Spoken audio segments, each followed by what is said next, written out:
Great, all right. There's no one in the bar then, Henry, anymore? Okay, great, all right. Well, look, there's some spare seats at the front here if anybody wants to sit down. I know everyone's reluctant to take the front row. But, Simon will sit at the front. my name's Jonathan. I'm a writer and occasional curator based in Norwich. I'm also the programmer of and by. Of and by is an ongoing series of events, of artist talks, screenings, conversations that are hosted by the Assembly House Trust. Of and by is part of the wider programme of contemporary art and activity that's overseen by the Assembly House Trust. And Henry, who you've met in a fashion, is the visual arts coordinator. Tonight is the first time that we're back in this room again after quite some time, since the inaugural Of and By, which was in November 2019, when we were joined by the artist Simeon Barclay. At the beginning of the first lockdown in March 2020, the programme basically just went online, and what was lost within this setting, a certain kind of proximity, a certain kind of intimacy of assembly, was kind of, there were gains in terms of geographical reach and people that could come and take part in the programme. The programme Of and By doesn't really have a kind of thematic design, so it's not really tightly programmed to develop a set of themes, but what coheres the programme, however loosely, is that the work presented has some association with East Anglia, and sometimes that work that's presented has a relation to overlooked or potentially radical histories. At the last Of and By, some time ago now, in April, earlier this year, we were joined by the poet and translator A.K. Blakemore, who is the author of The Manning Tree Witches. And speaking of geographical reach, in February, the month before, we were joined by Bob Gluck. And Gluck is the author of Marjorie Kemp, which was a book that was first published in '94, but was reissued in 2020. Memorably, when I first wrote to Bob with the invitation to speak, his first line of his response was, "For 25 years, I've fantasized about someone from East Anglia sending me a greeting." And Bob is also a ceramicist, and I'm in the very early stages of organising an exhibition to bring some of his work over from the West Coast to Norwich later next year. Previous Of and By events have welcomed Matt Annis, who's the author of Join the Future, Bleak Techno and the Birth of British Bass Music, the Cine Women Collective, who organised Norwich Women's Film Weekend from 1979 to 89. And the Cine Women's Archive has been donated recently to Norwich Library, so if you're interested in accessing that, they're kind of keen to develop scholarship around that archive. We've also been joined by Justin Barton and filmmakers Louis Henderson and Emily Richardson. But tonight we are tremendously privileged to be joined by the writer Rachel Cusk, who'll be reading from and discussing her novel Second Place, which was published in May this year. Based between Paris and Norfolk, Rachel is the author of many works of fiction and non-fiction, including the Outline trilogy of 2014 to 18, her memoir and Motherhood, A Life's Work, which was published in 2001, and collected essays on art and culture and politics, most recently titled Coventry, published in 2019. Second Place was longlisted for the Booker Prize. I should say that this is the second time that we've had a public conversation about the book. In the summer, we spoke with the writer Alba Araka at the painter Simon Scammell-Katz's first solo presentation of his paintings, which was titled The Vanishing Sublime, which took place at the Black Barn Gallery in Swaffham. Some of you may have been there. Alba is the author of the coming-of-age memoir titled Major Minor. And Major Minor follows Alba's adolescent experience of growing up in an artistic family between Paris, Jerusalem and New York of the 70s and 80s. Alba's father was the painter and draftsman Avigdor Araka, and her mother was the poet Anne Attic. Attic's remembrances of Samuel Beckett, who was Alba's godfather, are published in How It Was, a Memoir of Samuel Beckett. But this pairing with Rachel and Albert in the context of the exhibition at Black Barn was really very stimulating and enabled us to talk about writing about art, writing about artists, about egotism in art and artistic identity. We also considered literary artistic concepts of the sublime. But tonight I'm really delighted that we can talk in a bit more detail about Second Place. And I want to encourage you to make notes and save your questions up for the end. I think we're going to start with Rachel giving a reading, and then we'll have a conversation. We'll open it up for questions. We're going to stick to an hour. So we're going to try and keep on time. Second Place, I'm sure all of you have read it. All of you own a copy. If you don't, there are some for sale at the back. Second Place begins with the protagonist named M, who narrates events to an unseen recipient called Jeffers. And it begins with this encounter with the devil on a Paris train. And later, after an evening with an egotistical, untalented, yet lucky male writer, M encounters the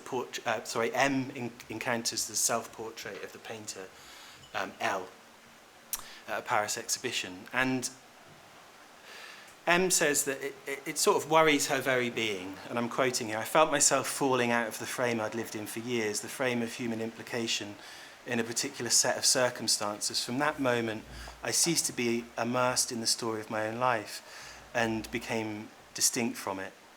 And after infrequent correspondence, L joins M and her partner Tony to stay in their guest house, the Second Place, on their isolated marsh.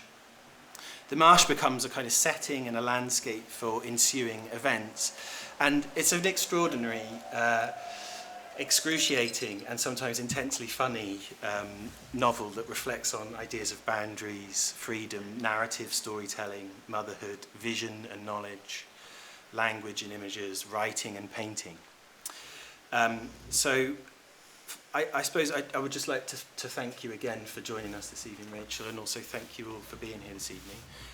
Maybe you'd like to start by giving us a reading. It doesn't amplify, it just records. Yeah, it just records it. Okay, that's good. That's how it should be. I've just been trapped on a train between London and here, outside Ipswich. In the tunnel outside Ipswich? No, it wasn't that bad. I didn't know there even was a tunnel. Anyway, 2 hours of that. So I'm just going to read the beginning of the book, which is also about trains. I once told you, Jeffers, about the time I met the devil on a train leaving Paris, and about how after that meeting the evil that usually lies undisturbed beneath the surface of things rose up and disgorged itself over every part of life. It was like a contamination, Jeffers. It got into everything and turned it bad. I don't think I realized how many parts of life there were until each one of them began to release its capacity for badness. I know you've always known about such things and have written about them, even when others didn't want to hear and found it tiresome to dwell on what was wicked and wrong. Nonetheless, you carried on, building a shelter for people to use when things went wrong for them too. And go wrong, they always do. Fear is a habit like any other, and habits kill what is essential in ourselves. I was left with a kind of blankness, Jeffers, from those years of being afraid. I kept on expecting things to jump out at me. I kept expecting to hear the same laughter of that devil I heard the day he pursued me up and down the train. It was the middle of the afternoon and very hot, and the carriages were crowded enough that I thought I could get away from him merely by going and sitting somewhere else. But every time I moved my seat, a few minutes later, there he'd be, sprawled across from me and laughing. What did he want with me, Jeffers? He was horrible in appearance, yellow and bloated with bloodshot, bile-coloured eyes, and when he laughed he showed dirty teeth, with one entirely black tooth right in the middle. He wore earrings and dandyish clothes that were soiled with the sweat that came pouring out of him. The more he sweated, the more he laughed. And he gabbled non-stop in a language I couldn't recognize, but it was loud and full of what sounded like curses. You couldn't exactly ignore it, and yet that was precisely what all the people in the carriages did. He had a girl with him, Jeffers, a shocking little creature, nothing more than a painted child who was barely clothed. She sat on his knee with parted lips and the soft gaze of a dumb animal while he fondled her, and nobody said or did a thing to stop him. Of all the people on that train, was it true that the one most likely to try was me? Perhaps he followed me up and down the carriages to tempt me into it. But it was not my own country. I was only passing through, going back to a home I thought of with secret dread, and it didn't seem up to me to stop him. It's so easy to think you don't matter all that much, at the very moment when your moral duty as a self is most exposed. If I'd stood up to him, perhaps all the things that happened afterwards wouldn't have occurred. But for once, I thought, let someone else do it. And that is how we lose control over our own destinies. Is that enough? Yeah, fantastic. Apart from being the opening of the novel itself, it's kind of a useful place to start, because it seems to me that in about maybe those first 16 pages, which are quite dense, lots of sort of really quite profound insights into aesthetic moral philosophy, questions around causality, narrative. There's lots of ideas that are introduced that then play out in the rest of the novel. So I wonder if you could talk to us a bit about really what you're trying to establish there in those opening pages. Well, I think my work has probably been moving steadily in the direction of trying to value or posit personal experience, and especially female personal experience, as inherently, having the potential to be inherently sort of truth establishing, philosophical, that language of experience and suffering and trauma can deliver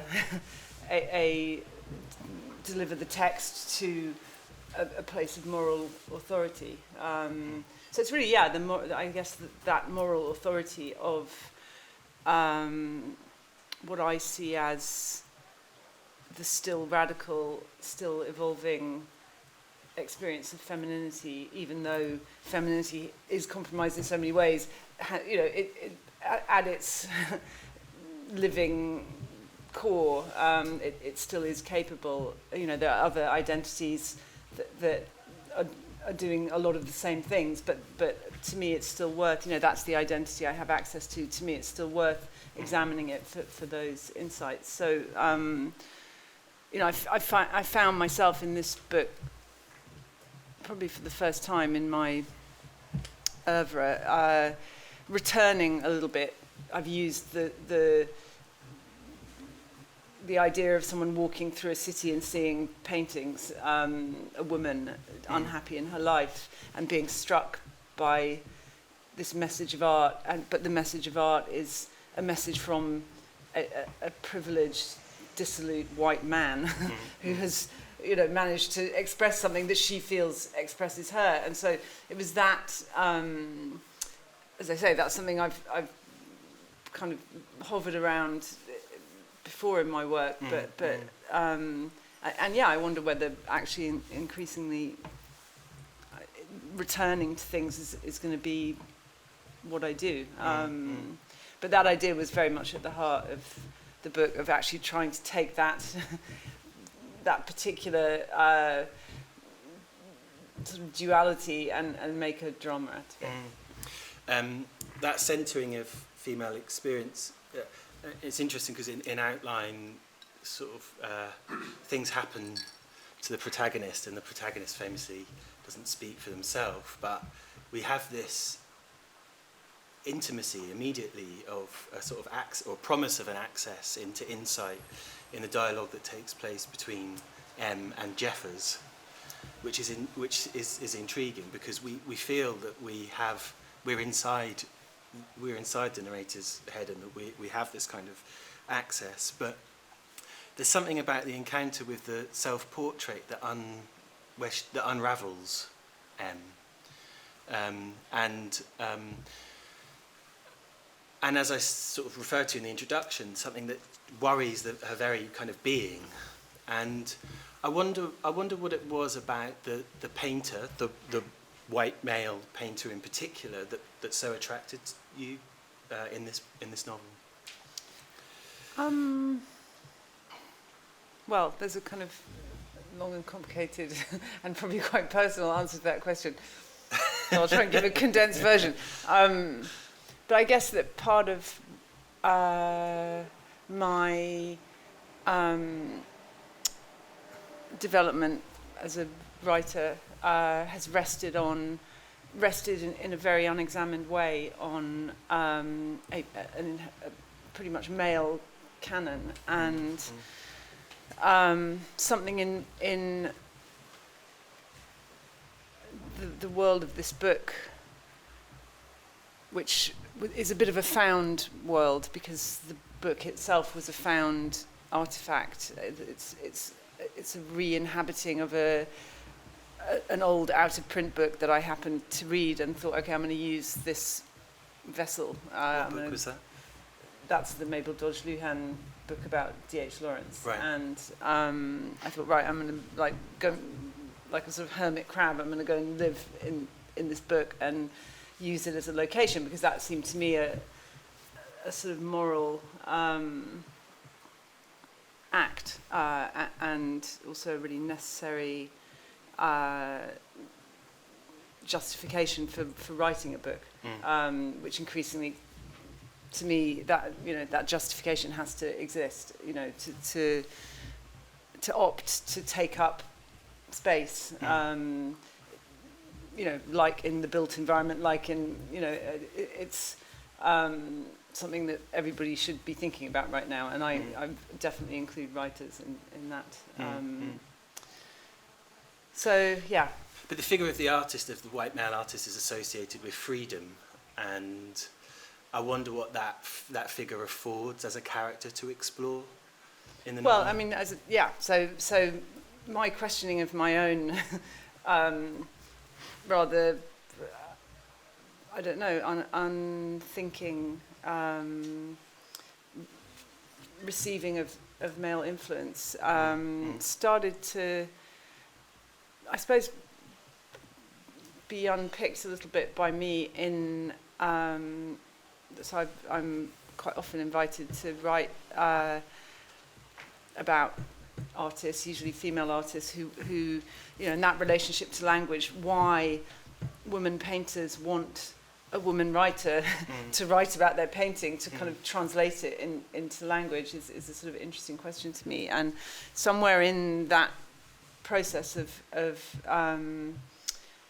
writing these various catalogue essays and all sorts of other things for a number of women artists, I had a bit of a sort of thunderbolt of suddenly questioning or realizing my whole relationship to influence was to be questioned, as these women in the more visceral and contactful world of visual art, these women's encounters with male figureheads, teachers, peers, were brutal, and the clear feeling of that being a true inequality and a true struggle, which is completely backed up, of course, by everything anyone knows about the history of visual art. And I suppose that led me to then think, well, actually, in writing, what is an equivalent? Am I, in fact, do I have something of that same relationship to the male canon?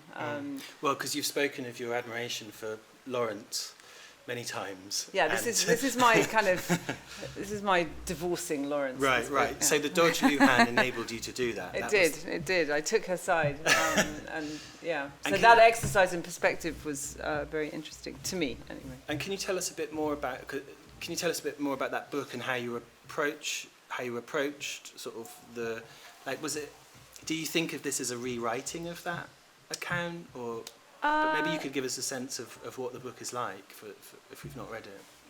The book is so one of the things that I am interested in. I think there comes a point in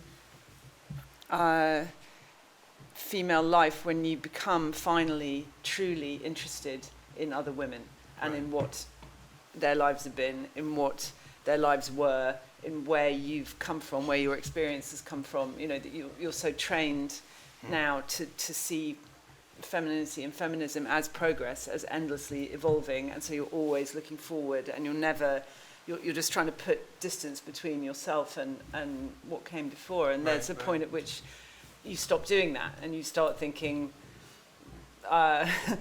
you know, maybe all this progress is not quite as maybe in fact it's more of a going around in circles type of thing.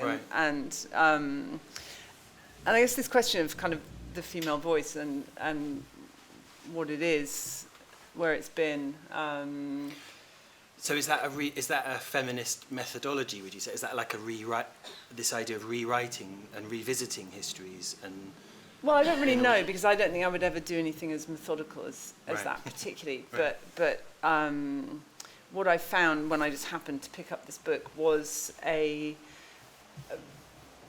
ancestry, a feeling of an ancestor, one way or another. And this ancestor person happened to have had a run-in with D.H. Lawrence, you know, figure of, you know, enormous ambiguity for men and women, and that just seemed to me an amazing artifact. And you know, I'm not interested in history as such. I was interested in restaging what felt to me like a still interesting conflict between two people. And does that restaging afford a sort of justice, or you know, what's afforded by that restaging? I mean, are you kind of consciously trying to right historical injustices? Well, no, and so I put, as always happens to me when I finish a book, I immediately recognise that nobody is going to understand what I've written. That is a feeling that I have very, very often, and for no reason other than that it just seems so subjective and kind of.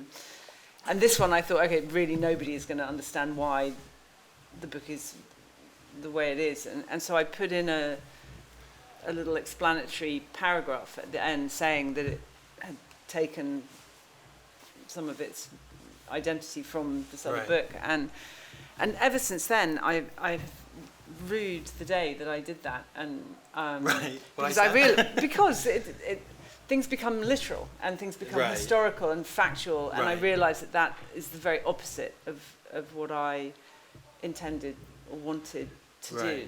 That almost I wanted to do the opposite. I wanted to use the power of these lived events and the fact that someone had bothered to record them to create something disassociated from not only from those events but from everything, and that was kind of the point. That so to have it endlessly. So suddenly I'm some expert. Yes, right. So suddenly you're Taos, New Mexico, where I've never been. You're involving yourself with factual history, and then you have some kind of accountability. Yeah, exactly. And I realised that was very much not what I was doing. Right. The book, the Marsh, seems to. The Marsh is isolated, and there is a kind of a very brief acknowledgement of an exterior world of, you know, which I read to be the pandemic. And so I'm kind of interested to know, you know, and there is a sense in which the house becomes like a sort of container or a device with the marsh around it as a sort of bell jar or something to examine these intense relations between the characters. But I wonder whether that was a consequence of the pandemic, whether it invited this kind of intense reflection on place and location. It was very much the opposite, and a very strange experience that having conceived of an idea of sort of post-reality, which it seemed to me was the crucial environment for this story I was going to tell, because it was historically oddly located. It obviously was taken from something in the past, but the last thing I was ever going to do was recreate New Mexico in the 1930s. You know, that is a thing I will not do. And so I thought, okay, as far as I'm concerned, these events, this emotion expressed by this writer, those things are still real and alive, even though all the people are dead, and even though that time doesn't exist anymore, and that world doesn't exist anymore. But this reality continues to exist, at least for me, and that made me think quite sort of swiftly about phases of womanhood, because womanhood is phasal, if that's a word, and these realities you create, your family, your children, you know, you live in them so intensely, and then they end, and you're looking back on a thing that you believed in and created, and yet its reality is doubtful to you. The status of that reality is doubtful, and so this idea of, especially in female experience, being post things, post biology or sexuality, or felt like it could be almost a global. It could be a reality in itself. It could almost be a global condition, and so I thought, okay, I'm going to put this in a world where, for whatever reason, we're afterwards.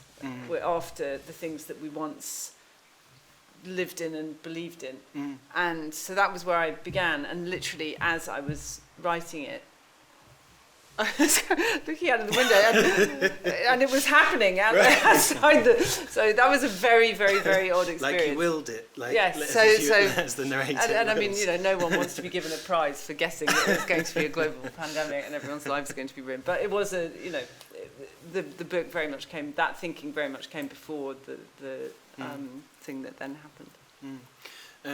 You talked about, or you alluded to, motherhood there, and. In the novel,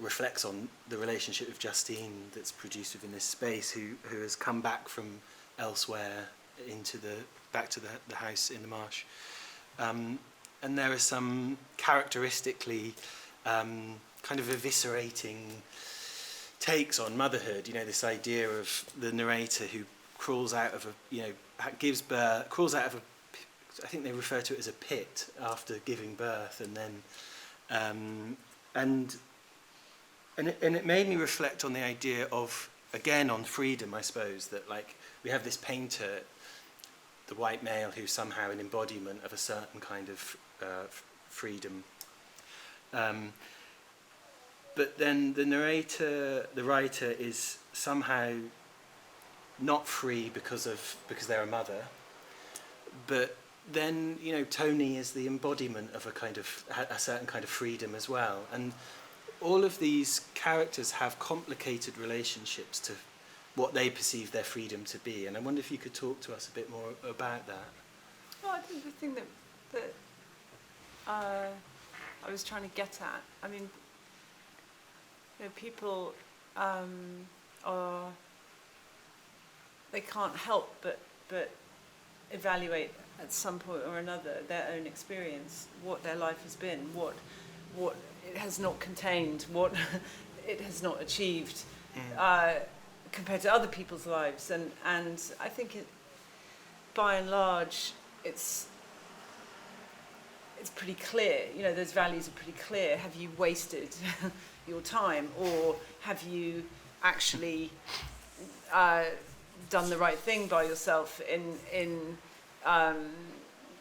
I don't know, staying in one place, for instance, and caring about what that place is, and not travelling. And then the person who travels, finds out all sorts of other things and thinks, have I done the wrong thing by endlessly going all over the place and not ever knowing anywhere? And so I think that that's a really human, and I mean, the world that I'm interested in this book is that taking stock kind of almost when you're sort of far enough over the halfway line to know that your life is so concrete, what it has been, it's beyond change to an extent, or beyond rescue to an extent. And I think it's then that, and maybe some people have these questions a lot earlier because they're more awake and aware, but the difference between personal experience and art is such a compelling question, and what an artist does with time, with their time, what they create then corresponds with time inside the frame of their own life compared to other people's experiences and what other people have created in life, which is, the question being, is it or is it not fleeting? Therefore, is it or is it not worthwhile? I suppose I wanted the faith that people have when they think about their own lives, that however scrupulous they are in working out what was or was not a waste of time, what was or was not, their achievement, that there is this reverence for the use that the artist makes of living, of time and being, and that is not given to the writer in the same way. No, by artist I mean. Oh, you mean that, yeah, okay. Anyone who creates and is entitled to create, or given the entitlement to create. So that's really the drama in this book, is the encounter between the woman who has felt, the whole of life has felt to her like the pre-creative moment, like the urge that will possibly give birth to some expression, and yet it's only that when she encounters the artwork, the expression of others, that this feeling seems to be resolved in any way. And I mean, one of the big themes in the book is about the status of knowledge in creativity, and how an artist knows things. So how an artist can not know things as a human, but know them as an artist, and be entirely moral as an artist, and entirely immoral and rubbish as a human. Whereas for a non-artistic human, you are as good as your actions and your words. Those are what you're judged by. Yeah, that's really interesting. But it's complicated for Elle, the painter, because Elle is also appears as a kind of puppet to wealth, right? So I don't think he's the only one. I mean that I guess was. I mean, one. One of the annoying things about writing is you have to create worlds that are at least a little bit convincing, and my rule has always been never to stray into places where I don't know absolutely, exactly, precisely and totally what I'm talking about. And this business of the relationship of artists to money and wealth and fame and success, I know quite a lot about that from a writing perspective. I suppose from a painting perspective, it's something that I look at rather than truly know in myself. So that was a bit of a surmise, I suppose. But the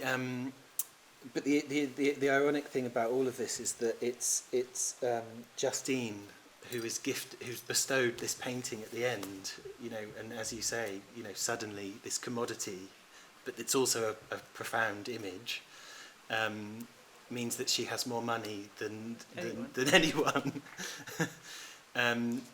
But also that in this kind of slightly kind of pathetic way, L's sense of self is pegged against the marketplace and what the marketplace, how the marketplace sees it. And that is the other, if the artist person can monetize, for want of a better word, time and existence, which is what they can do, and that feels like magic. There's then the very different magic of that monetization being monetized back into people's experience. So the whole cycle is, in fact, the artist person is in a horrible and despicable situation, which I think is, the book really does come to that conclusion in the end. Yes, well, we're under no illusion. He's gone back to Paris to find Candy, who's the daughter of a former lover. If we're not convinced of how despicable he is, by that point, then yeah. Well, I want to ask you about landscape, given that this is a programme that is of and by, which is pertains to be about East Anglia. You never name the marsh as being of East Anglia, but there's some just gorgeous writing. I'm just going to read. Can I read some? Is that all right? Yeah. Sometimes a bar of cold white light would appear there and frozenly burn. It was a mysterious sight, this opalescent form, far, far out and all coldly alight. And then the narrator describes the landscape. I've seen it at such pictures of the sublime in certain moods and lights and weathers that it has wrung every emotion out of me. But in its plainest colours, as it was that morning, its reality is indubitable. You don't have to tell us whether, maybe I'm not interested whether it's Norfolk or not, but could you tell us about your relationship to landscape in the book in particular? Well, I have lived for a good few years in Norfolk, in Stiffkey, and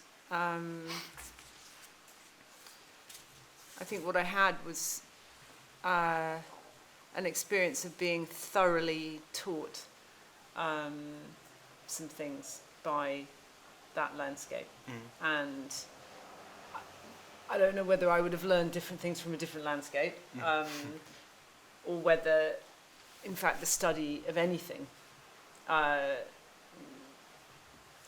in the end results in, has the same, comes to the same conclusions. I think in my life, and this isn't the same for, everybody, I was uprooted in childhood and moved from America to England, and I think that experience of arriving somewhere unknown, and this is something I've sort of tried to write about with not very much success,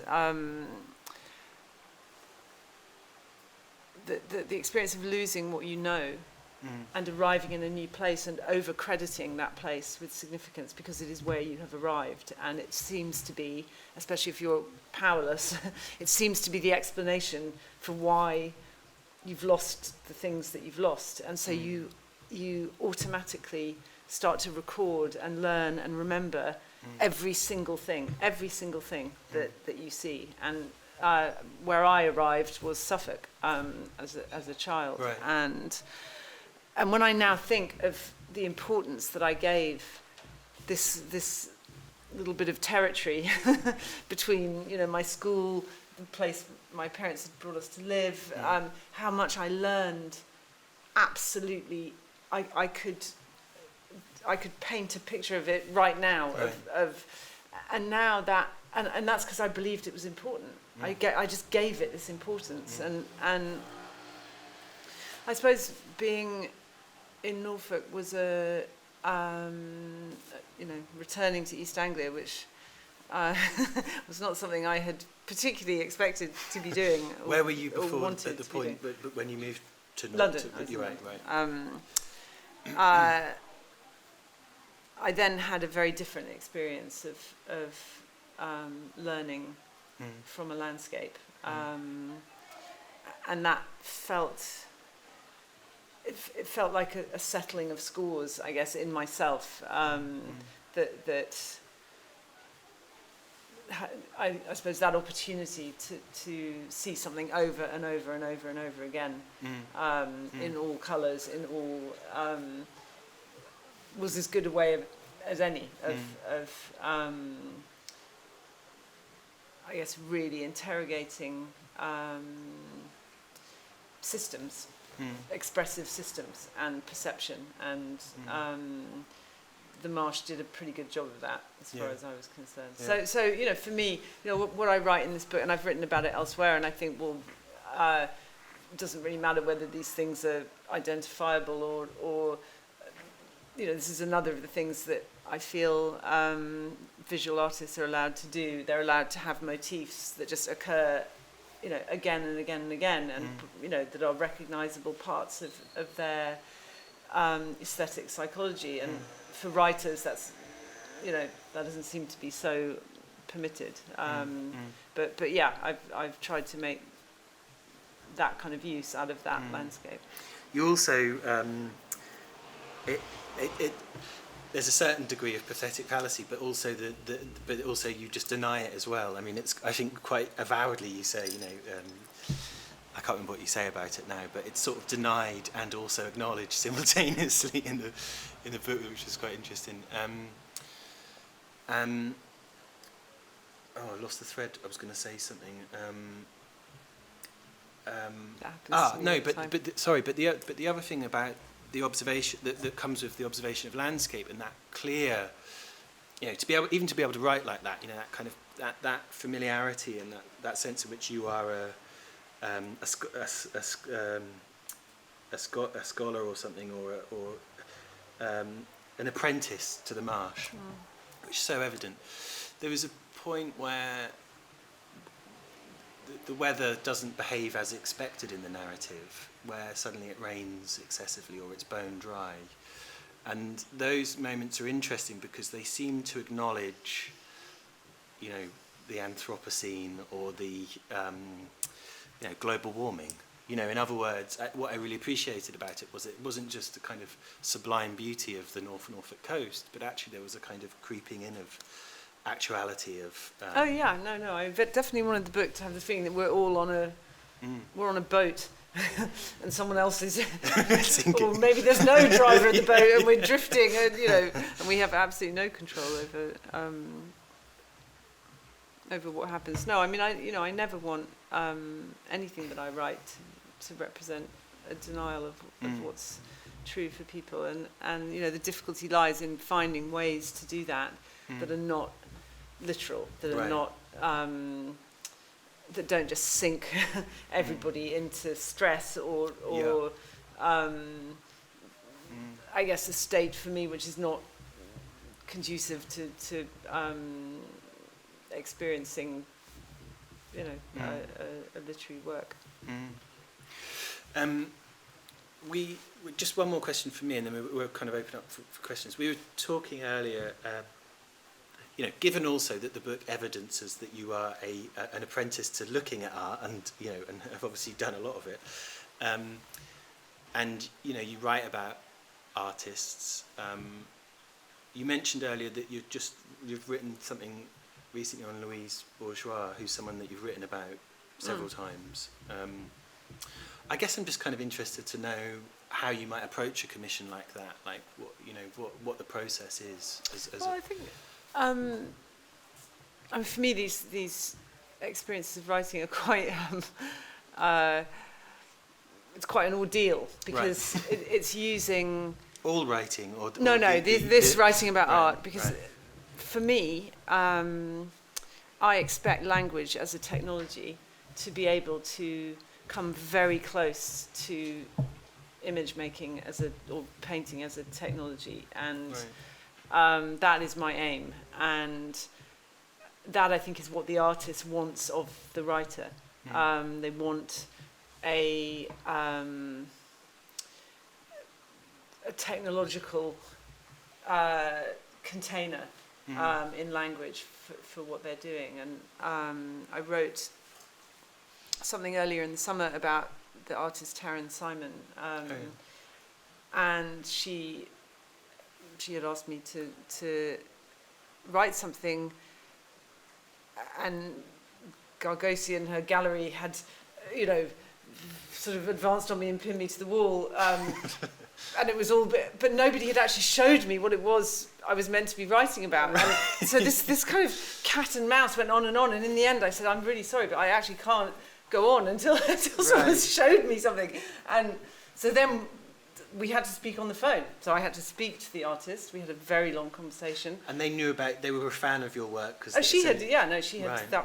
But the whole thing was, and it really was an extraordinary thing, because it was almost as if the writing about it was in tandem with the artwork. It actually was part of the artwork. And indeed, she has bought the piece of writing, has bought it. From you? Yes. So you didn't get paid a kind of per word fee? Oh, no, I did. No, the buying is not. But she's bought the text, and the text is being incorporated into the artwork. Yeah, it's. Oh, right. Were you aware that was going to happen? I was asked for my permission. I thought, well, fine. So you weren't writing a catalogue text about the work. It was text that. It was something to go with the work. Right. To defend the work. Right. Which needed defending. Right. It did. Can you tell us a bit more about that? So she. It was absolutely brilliant what she'd done, but easily misunderstood. Right. And so it was about lockdown. She has 2 children, I don't know, 7 and 8 or something, and confined in the house with them for many weeks. Every night she had gone into their room with a flash camera, stood on their bed and taken a photograph, not knowing what she was going to see. Right. And she'd made a huge collage out of these photographs that had a little bit of interference in that she'd cropped their heads from the bodies, and so these photos were amazing images of sort of shipwreck and drowning and death, and because that's what these bodies, over and over again, these bodies sort of shrouded, and so it was it was a very, very powerful piece of work about motherhood and fear and physical ownership, and by the end the children very entertainingly had got wise to what she was doing, and had so had started like writing on their own bodies, and taking things. So there's one where there's like a knife or a pair of scissors or something that they've got there. And yes, the whole question of what she wanted me to do was thrash out the rights here of who has the right to do what. And so that was a kind of interesting thing to be asked to do. And it was pretty complicated. And did they understand that as a kind of co-production of the work then? I don't really know. I don't know. I didn't mind whatever way it was. I didn't really mind, because I thought this business of, it's almost like writing laws or something. I mean, my belief in language, as I said before, as a technology, laws are written in language. Yeah, it really is a place where you can establish right and wrong. And it just seems to me that to do that around female artists is really worthwhile. To try to create some kind of solid structure concerning their aims and the morality of what they're doing. And I'm not the only one. There's plenty of other female writers who are doing similar things. So it's trying to kind of build a city, I guess. Trying to build an alternative to patriarchy. It feels like a worthwhile thing. Nice point to open up to the floor. Any comments, observations, questions? Oh, you go first. You go. Okay. Thanks. It's been really nice listening to you both this evening. So yeah, and it's nice to be in a room with you at the same time. Right back to the beginning of D.H. Lawrence. So the question quickly, and then I'll tell you a little bit why I'm interested. If you could go back and start again as a writer, would you have read the same things that you read and taken the same influences? And actually, maybe I'll just leave that there. The thing is, you take influence because you need influence, because nothing in your life so far has shown you the right way. And that's what books are for. That books are things that a person in the wrong setting for themselves can be. It's a radio signal saying, don't worry, you're right, they're wrong, just get out into the world and you'll find that there's, that your truth and your reality are recognizable. I'm definitely very conscious of some writer friends and peers who have not needed influence as much as me, and that was because they started from a more advanced position because of upbringing or the things that were put in front of them and that they'd been exposed to, and if you start, which a lot of people do, from a completely non-artistic basis, you are going to have to be guided by everything that comes along, and the position I'm in now of finally questioning those influences, it isn't, I'm not regretting them or rejecting them. I'm saying I don't need them anymore. I think.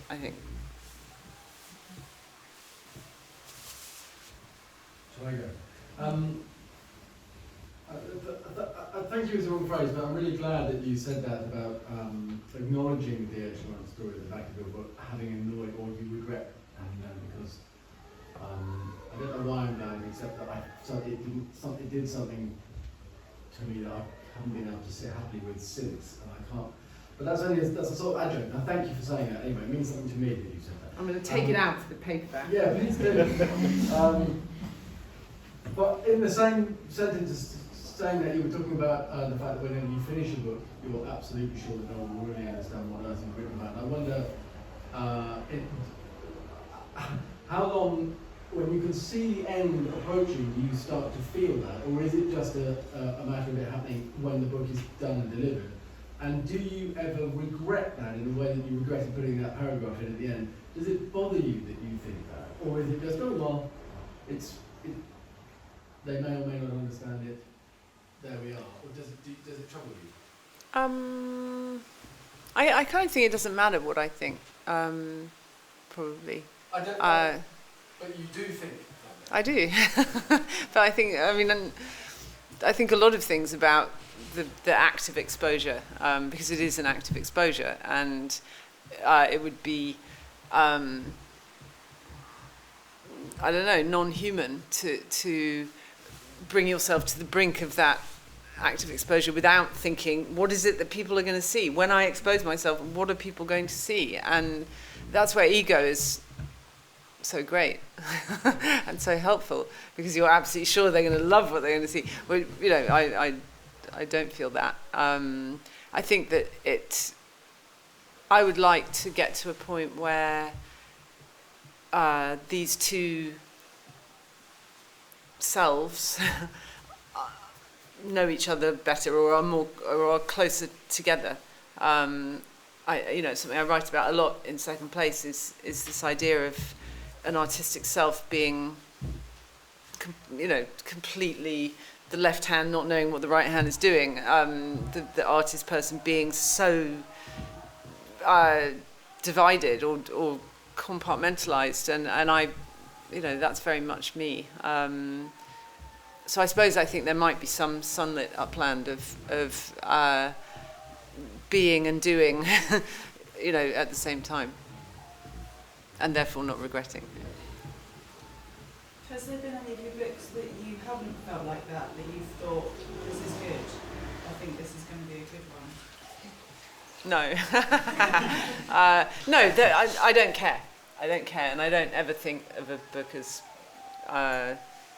meaning all that much anyway, but I do have moments where I feel I've trapped something, I've caught something that has been hard to catch and that I've pursued. So it's just these moments that I could probably look back all through however many very long years of writing. It's been 25 years of publishing books, and think 10 times where I knew I had got represented something properly, and that's the joy. That's the reason to do it.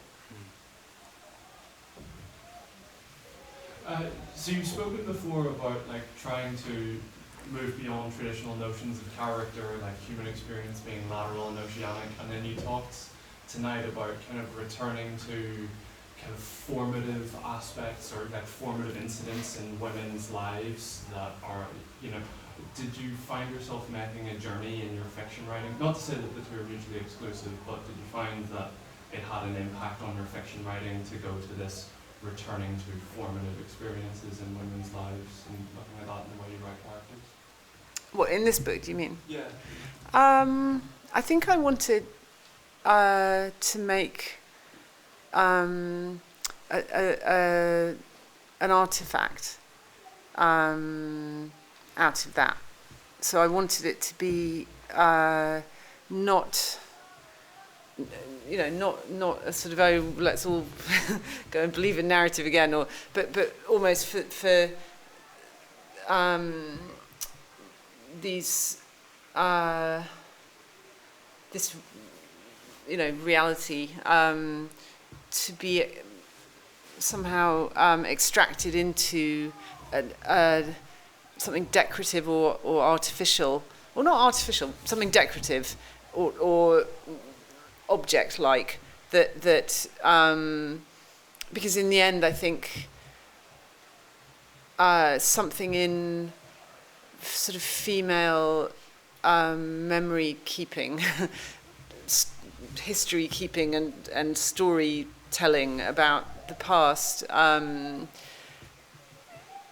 it felt to me that was that sort of suddenly looked good again to me in some way that was not believable exactly, that it was almost an honourable decoration of life in some way, and therefore had links with kind of mask wearing and drama that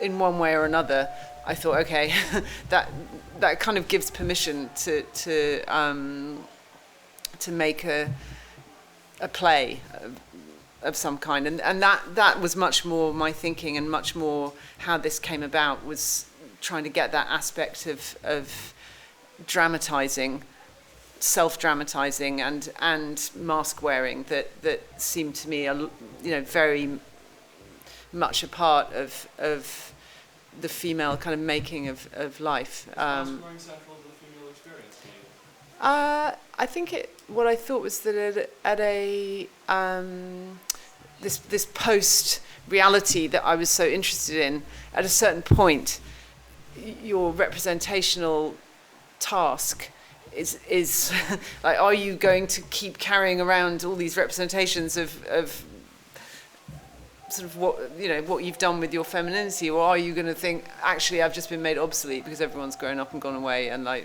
no one looks at me anymore, and this femininity thing that I've been serving has actually been like a complete con, and so it's this sort of honourable continuing of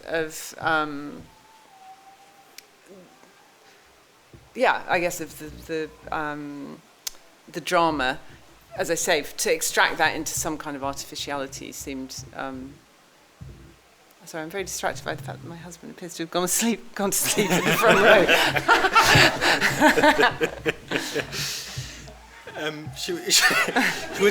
We'll make this the last question then. We'll make this the last question. He hears this all the time. That's the problem. It's just day and night. I was really interested when you were talking about the way that for visual artists, a recurrent image as a motif across their work is kind of a standard, is accepted, and for writers it's not so much. And I kind of thought about Philip Guston and cigarette butts, or like Louise Bourgeois and spiders. And I wondered what your reflections are on why, for a writer, that's not possible, and how a writer can go about kind of creating that sense of contiguity. Yeah, no, Because good I guess question. it's to do with things not being able to be seen simultaneously, right? But then if you can't do that, how do you go about? Well, I think it's to do with an essentially bourgeois and servile attitude that writers are sort of forced into by capitalism, essentially by something that is absolutely intrinsic to writing novels as opposed to poetry. Or it is a commodity. It's a thing that has to work for the market and the world, and so there's a nervousness, I suppose, about there's a sort of covering of your tracks. But I mean, we've moved to Paris, and I've become a person who only reads in French. I don't read in English if I can help it anymore, because I want to break my pathways in my English language brain. And reading Annie Ernaux and Duras in French, they are doing exactly what I'm talking about. So they are creating symbol sort of libraries of symbols in their work that they come back to. So this coming back to things again and again and again and staying there and not moving. That is for me such an extraordinary thing to access at this particular moment in my life. I mean, even though I'd read those works in English, but somehow reading them in French, it's so clear what the language is doing. But is it a language thing then, or is it is it just a convention that English language writers don't do that? I think it's both, probably. Language facilitator. Yeah, no, it's probably both, but it's the words have a much higher object value in untranslated, and it's that I'm really, really thinking about. That's what I'm finding really interesting. Well, look, thank you so much, Rachel, for joining us this evening. Thank you been an very absolute much. pleasure. And thank you all for coming out as well. And thanks to the Assembly House for hosting us. And thank you. Oh.